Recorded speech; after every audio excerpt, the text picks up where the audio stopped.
స్వర్ణాంధ్రప్రదేశ్ 2047కి wealthy, healthy, happy Andhra Pradesh. Swarnandhra Pradesh అంటే మూడు ఉండాలి.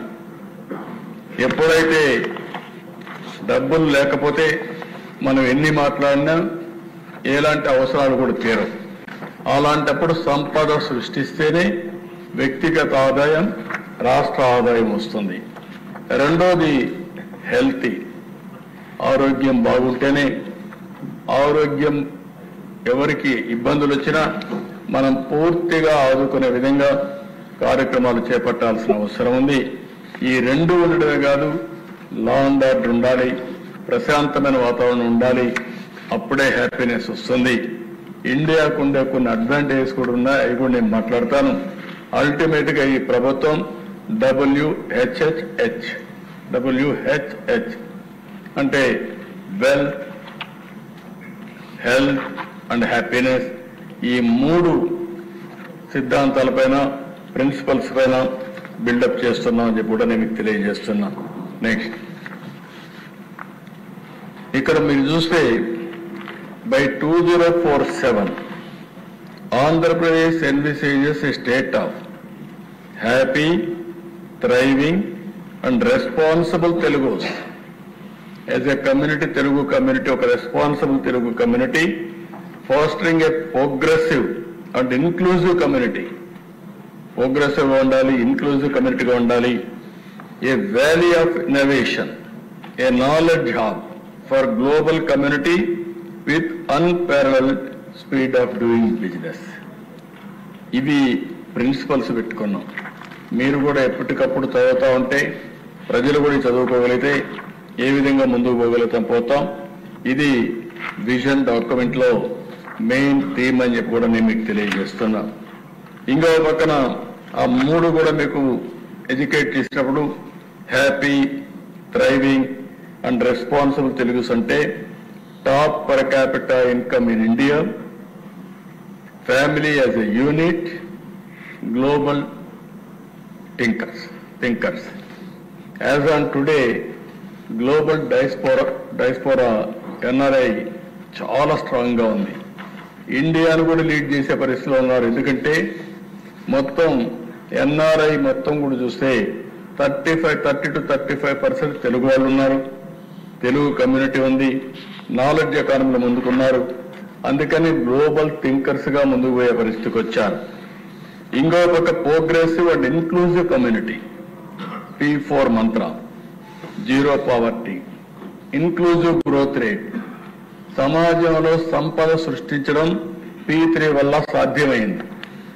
పబ్లిక్ ప్రైవేట్ పార్ట్నర్షిప్, ఒక రోడ్డు కావాలి, ఒక ప్రైవేట్ ఏజెన్సీకి ఇస్తున్నాం. వాళ్ళు టోల్ పెట్టి కొద్ది డబ్బులు వసూలు చేసుకుని రోడ్లన్నీ వేసి మెయింటైన్ చేస్తున్నారు. దీనివల్ల వాళ్ళకి సంపద వస్తూ ఉంది, సమాజానికి మేలు జరుగుతూ ఉంది. కానీ నేనేమంటున్నానంటే P4, ఎవరైతే సంపద సృష్టించుకున్నారో ఆ సంపద కూడా ప్రజల వల్ల వచ్చింది. కాబట్టి మీ బాధ్యత 10 మంది పేదవాళ్ళ పైకి తీసుకొచ్చే బాధ్యత తీసుకోవాల్సిన అవసరం ఉంది. అదే ఇన్క్లూజివ్ గ్రోత్ రేట్ మనం మాట్లాడాం, ఇంతవరకు సాధ్యం కాలేదు.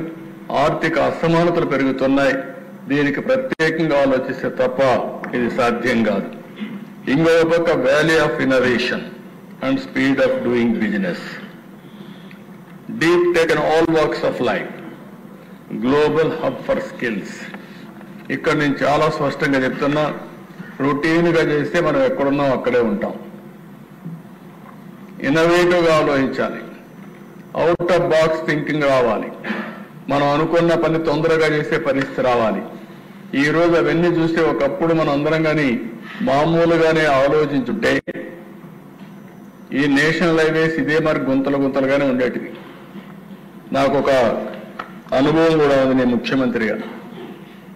ముఖ్యమంత్రిగా నెల్లూరుకు వచ్చి విజిట్ చేసి అక్కడి నుంచి తిరుపతికి పోయి హైదరాబాద్ ఫ్లైట్ క్యాచ్ చేయాలి. నెల్లూరు నుంచి బయలుదేరితే ఒక్కొక్క గుంత భయంకరంగా ఉన్నాయి. కారు ముందుకు పోయే పరిస్థితి లేదు. అక్కడి నుంచి నాకు 6-7 గంటలు పట్టింది తిరుపతి పోవడానికి, 7-8 అవర్స్. అవి చూసిన తర్వాత నాకు చాలా కోపం వచ్చి ఇంజనీర్స్ అందరిని రమ్మన్నా. ఏమైపోయింది, ఎందుకు వేయలేదని. స్టేట్ ఇంజనీర్స్ అయితే సార్ నేషనల్ హైవే ఇది, వాళ్ళు డబ్బులు ఇవ్వలేదు, మేము వేయలేదని చెప్పే పరిస్థితికి వచ్చారు. వాళ్ళని పిలిచి అడిగాను, సార్ మా దగ్గర బడ్జెట్ లేదు కాబట్టి మేము వెయిట్ చేస్తా ఉన్నారు. నేను ఆ సమయంలో మలేషియాకి వెళ్ళాను. మలేషియా జనాభా 2 కోట్లు, మంది 120 కోట్లు. ఈస్ట్ వెస్ట్ కారిడార్ రోడ్ వేశారు. ఆ రోడ్డు మీద ట్రావెల్ చేశాను ఒక 100 కిలోమీటర్లు. నేను ఆ రోడ్డు చూస్తే 8 lane road with service roads. చిన్న దేశం, బుడ్డ దేశం. అది చూసిన తర్వాత ప్రధానమంత్రి గారిని అడిగాం, సార్ వాళ్ళు చేశారు, మనం ఏం చేయలేమని. డబ్బులు అన్నారు.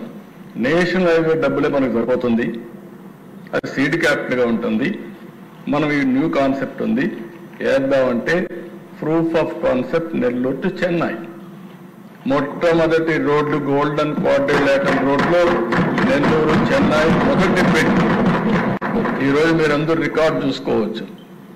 అక్కడి నుంచి 5 ఏళ్లలో గోల్డెన్ క్వాడ్రిలేటరల్ రోడ్ వేశారు.